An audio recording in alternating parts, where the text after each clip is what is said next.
এইটা তাইফ শহরের ওয়াদি হালিমা বলা হয় এটাকে। মানুষজন আসতেছে জিয়ারতের উদ্দেশ্যে। আসলে কতটুক সত্য কতটুক মিথ্যা এটা জানা নেই, এখানে কোনো নির্দেশনা নেই। আমরা ভাই বন্ধু মিলে আসছি ঈদ উপলক্ষে ছুটিতে ঘোরার জন্য, দেখার জন্য। ওই ধরনের আসলে কিছুই পাইনি। কিছু কিছু নির্দেশনা আছে না, বোঝার নির্দেশন আছে, বোঝা যায়, কিন্তু বাস্তবে কি আল্লাহু আলাম।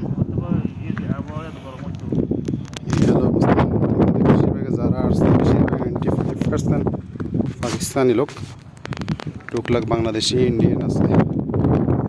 এই হলো অবস্থা। কেউ কেউ পাহাড়ের উপর ভিডিও করতেছে, দেখতেছে।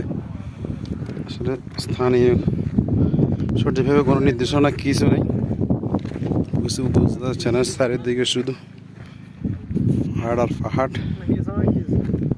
আর এটাকে ওয়াদি হালিমা বলা হয়।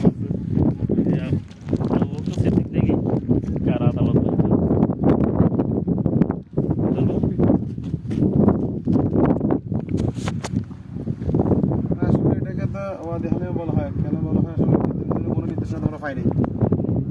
কোনো নির্দেশনা এখানে নেই। যাক যে আরো উদ্দেশ্যে আসছি, কিন্তু কিছু করিনি। দেখলাম একটা জিনিস। লোকেশনে বাড়ি আসে তো, লোকেশনে বাড়ি আসে, লোকেশনে বাড়ি আসে। কি বাড়ি আসে?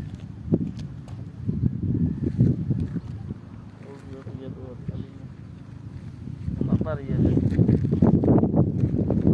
বাড়ি বাড়ি বাড়ি বাড়ি নির্দেশনা এইটা।